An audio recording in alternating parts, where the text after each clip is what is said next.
তো চলো আজকের একটা অন্য রকমের চিকেন রেসিপি শেয়ার করি তোমাদের সাথে। আমার একটা খুব কাছের বান্ধবী থাকে হোস্টেলে, আর তার সঙ্গে আমার আলাপ স্কুল লাইফ থেকে। তো সেই আজকের আমাদের বাড়িতে এসেছিল, আর গল্প করতে করতে কথায় কথায় এই রেসিপিটা আমার সাথে শেয়ার করে সে।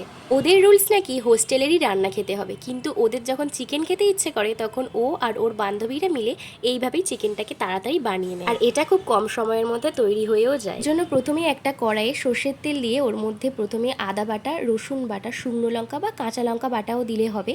এরপর পরিমাণ মতো লবণ, হলুদ গুঁড়ো, লঙ্কার গুঁড়ো আর চিকেনটা দিয়ে ভালোভাবে একসাথে ম্যারিনেট করে নিতে হবে। এখন কিছুটা টক দই, জিরের গুঁড়ো, পেঁয়াজ, টমেটো, কিছুটা গোটা গরম মশলার গুঁড়ো আর আগে থেকে কেটে রাখা আলু আর ধনেপাতা দিয়ে ওপর থেকে একটু সামান্য জল দিয়ে গ্যাসে অল্প ফ্লেমে হতে দাও। এই চিকেনের রেসিপিটা সত্যি অসাধারণ লাগে খেতে। যারা বাড়ি থেকে একা দূরে থাকো বা হোস্টেলে থাকো আর হাতে একদম সময় থাকে না রান্না করার জন্য, তারা একবার ট্রাই করে দেখতে পারো। এই রেসিপিটা অবশ্যই ভালো লাগবে।